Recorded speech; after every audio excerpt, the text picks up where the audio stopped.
আমাদের এগ্রিকালচার বুকস্টলে সবাইকে স্বাগত।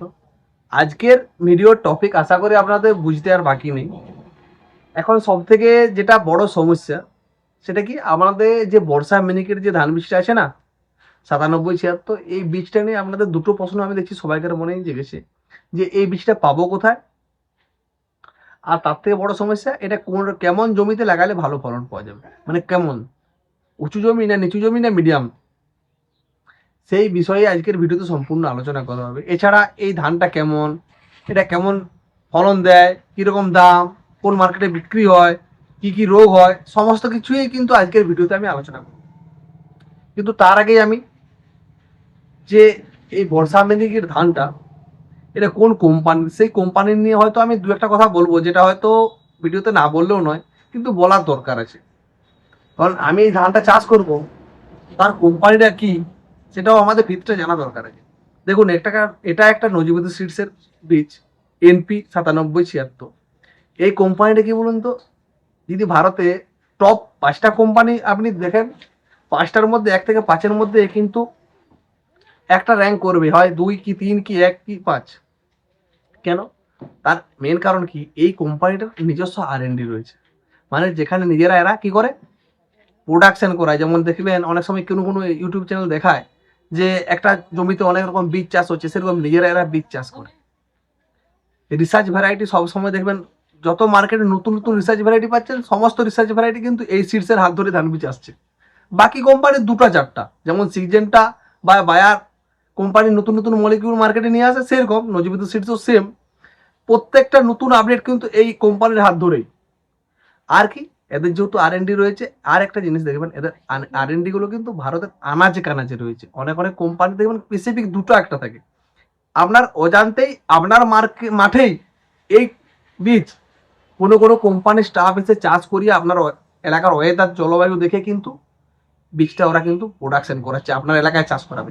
এই কারণে কি হয়, বড় সমস্যা এই দেখুন, এদের কোম্পানির কিছু কিছু এমন স্পেসিফিক বীজ আছে যেটা আপনার এলাকায় পাওয়া যাচ্ছে, আমার এলাকায় পাওয়া যায় না, আবার আমার এলাকায় পাওয়া যাচ্ছে, আপনার এলাকায় পাওয়া যায় না। তাহলে পাওয়া যাচ্ছে না কেন? আসল টপিকে যাওয়ার আগে বীজ সঠিক কোথায় পাবেন সব কিছু জানার জন্য চ্যানেলটা অবশ্যই সাবস্ক্রাইব করে রাখুন। যারা সাবস্ক্রাইব না করবেন তারা প্রত্যেকটা আপডেট পাবেন না। বারবার আমার ফোন নাম্বারে আমাকে বলবেন, দাদা কোথায় পাবো কোথায় পাবো। কোম্পানি যখন তৈরি করেছে তাহলে সমস্ত এলাকায় পাওয়া যাচ্ছে না কেন? কারণ এরা প্রত্যেকটা ফিল্ড টেস্টিং করার পর সেই মার্কেটে এই বীজটা কিন্তু স্বচ্ছভাবে আনে। তারপরে মানুষের পাবলিক ডিমান্ড হওয়ার পর বীজটা কিন্তু সমস্ত মার্কেটে অ্যাভেলেবেল পাওয়া যায়। আপনি অন্য এখন আপনাকে যখন এই বীজটা চাষ করবেন, এই বীজটা যেমন আমার এলাকায় কিন্তু টেস্টিং ভালো রকম হয়েছে, আমার এলাকায় কিন্তু আনাচে কানাচে যে কোনো দোকানে আপনি পাবেন, কিন্তু পশ্চিমবঙ্গের সমস্ত জায়গায় কিন্তু এই বীজটা এই কারণেই পাওয়া যাচ্ছে না।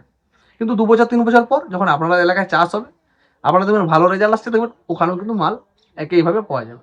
তাহলে এই বীজটা আপনারা পাবেন কোথায়? দেখুন, আপনার এলাকায় জেলা ভিত্তিক লেভেলে যেসব বড় বড় দোকানদার রয়েছে, ঠিক আছে, আপনার জেলার যে হয়তো মেন ডিস্ট্রিবিউটার নজিবুদ্দিন সিডসের, সেরকম বড় বড় দোকানগুলোতে বীজটা আপনি কিন্তু খুঁজলে কিন্তু পেতে পারেন। আপনি বলতে ছোট ছোট দোকানে নয় কেন, দেখুন যে কোনো বীজ যখন অন্ধ্রপ্রদেশ থেকে আমাদের পশ্চিমবঙ্গে আসে, সেখান থেকে কিন্তু আপনার 1 টন 2 টন নয়, মোটামুটি আপনার একটা 14 চাকা কি 22 চাকা এরকম লরিতে মাল আসে, 30 টন 40 টন পর্যন্ত, সেটা এসে একটা জায়গায় কিন্তু খালি হয়। এতটা বীজ কিন্তু একটা ছোট্টখাটো ডিস্ট্রিবিউটার বা ডিলার কিন্তু মালটা কিনতে পারবে না। যে কারণে এইসব দামি বীজ, যেহেতু মার্কেট এখনো হয়নি ভালোভাবে, সেই জন্য কি কিছু কিছু জায়গায় মার্কেট হওয়ার জন্য এতটা পরিমাণে বীজ যেহেতু সমস্ত জায়গায় বিক্রি না হওয়ার জন্য, বড় ডিলার দেখেন আপনি যদি খোঁজ করেন জেলা ভিত্তিক লেভেলে, তাহলে কিন্তু এই বীজটা আপনারা পাবেন। এটা আপনারা একটা বলে রাখি। এছাড়া আরো একটা বীজ পাওয়ার সন্ধান আমি আপনাকে বলে দেবো, সেটা ভিডিওর শেষে। সবাইকার মনে আরো একটা বড় প্রশ্ন রয়েছে, কি বলুন তো, যে আমরা এই ধানটা কেমন জমিতে চাষ করব, যেটা সব থেকে ভাইটাল প্রশ্ন।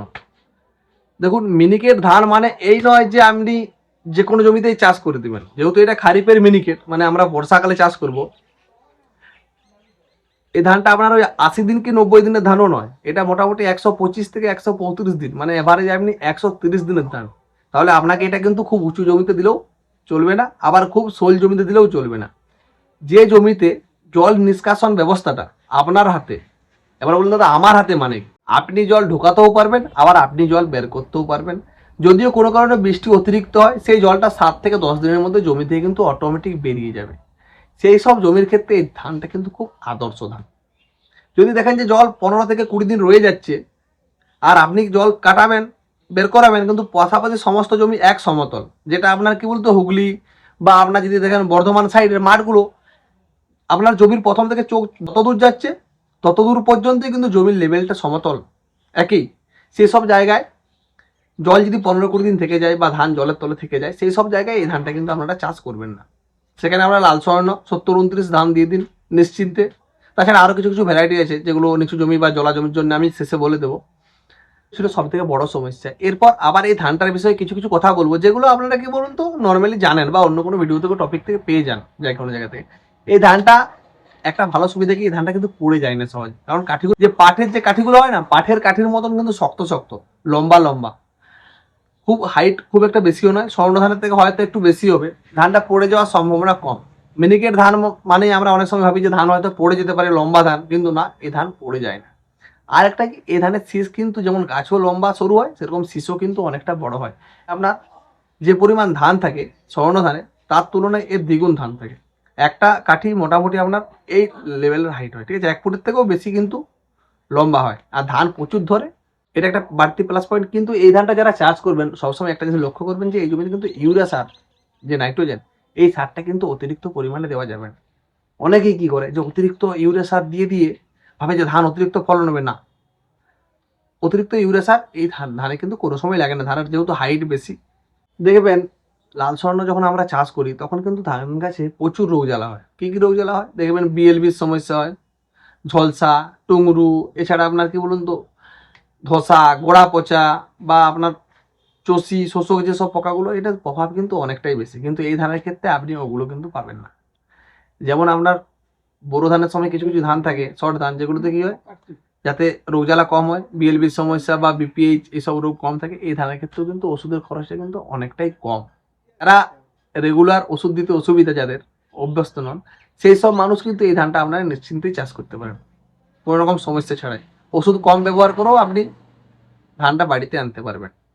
অনেকেই এখন চাষ করে কি বলুন তো, কেউ বিক্রি করার জন্যও করে, আবার কেউ কি করে ধান খাবার জন্য করে। তাহলে অনেকের মনে হচ্ছে আমরা যে খাবার জন্য চাষ করি, তাহলে আমরা কি এটা বিক্রি করতে পারবো না? দেখুন, বিক্রিও করতে পারবেন। এটা মোটামুটি মার্কেটে আপনারা সবসময় 2300 থেকে 2500 টাকা দামে যে কোনো সময় যে কোনো মার্কেটেই বিক্রি হয় কুইন্টল। আর অনেকেরই আবার মনে প্রশ্ন আসবে, তাহলে তো এই ধানটার ফলন কীরকম? এই ধানটার ফলন মোটামুটি আপনার একরে 24 থেকে 26 কুইন্টল ধরতেই পারেন। মানে 42 শতকের বিঘা হলে 10 কুইন্টল 12 কুইন্টল ফলন, বা স্বর্ণ ধানের মতনই 19-20 ফলনটা কিন্তু পাওয়াই যায়। আর যেহেতু দামটা বেশি, ফলনটা যদি একটু কমও হয়ে যায় না, আপনার দামের জন্য কিন্তু সেটা অ্যাডজাস্ট হয়ে যায়। যেহেতু আপনাকে ওষুধটা কম খরচ করতে হচ্ছে, সেটা সেভিংস তো আপনি পাচ্ছেন।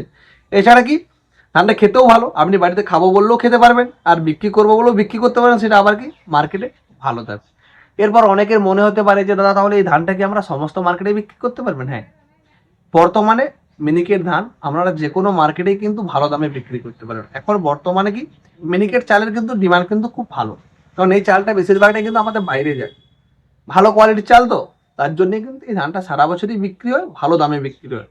অনেকেই আমাকে ফোন করছেন, দাদা তাহলে এই বীজটাকে আপনি পাঠাতে পারবেন? হ্যাঁ, পাঠানো যাবে, কিন্তু কি বলুন তো, এই বীজগুলো পাঠাতে গেলে কুরিয়ারে অনেকটাই বেশি খরচ পড়ে যায়।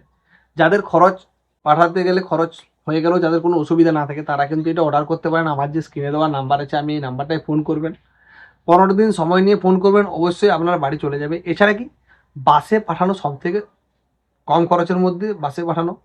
যদি কেউ বাসে নিতে চান, মোটামুটি যেহেতু আমার বাড়ি গড়বেতা, বর্ধমান, এদিকে আপনার কি বলুন তো তারকেশ্বর, এদিকে আপনার ঘাটাল, এদিকে মেদিনীপুর, কাথি, বেলদা, পুরুলিয়া, ঝাড়গ্রাম, এইসব এরিয়ায় আমরা কিন্তু বাসে মাল সহজেই পাঠিয়ে দিতে পারবো, যাতে আপনার খরচও কম হবে, এমনকি মালটা খুব তাড়াতাড়ি পেয়েও যাবেন। এর জমি কিন্তু অনেক নিচু থাকে, দেখবেন জল 15 দিন 20 দিন পর্যন্ত থেকে যায়, সবসময় জল বয়েই যায়, জল থেকেই যায়। এইসব জমিতে হয় MTU 70-29 চাষ করতে পারেন। এছাড়া কি, যেখানে আরও জল বেশি থাকে, যেখানে হয়তো 70-29 চাষ করে আপনি আগের বছর দেখেছেন যে আপনার লাভের জায়গায় ক্ষতি হয়েছে, সেখানে আপনারা কি বলুন তো, নজিবুদ্দি কোম্পানির যে সম্পদা বলে যে ধানটা আছে, বা চ্যাম্পিয়ন বলে যে ধান আছে, আমি ছবি দিয়ে দেবো, ওই দুটো ধান কিন্তু আপনারা চাষ করতে পারেন। ওই ধানগুলো কি বলুন তো, অতিরিক্ত জল থাকলেও এই ধানগুলো কিন্তু কোনো ক্ষতি হয় না। মোটামুটি আপনার ধানটা আপনি পাবেন, যথেষ্ট পরিমাণে পাবেন, আপনার লাভ হবে। শেষ পর্যন্ত দেখার জন্য অসংখ্য ধন্যবাদ।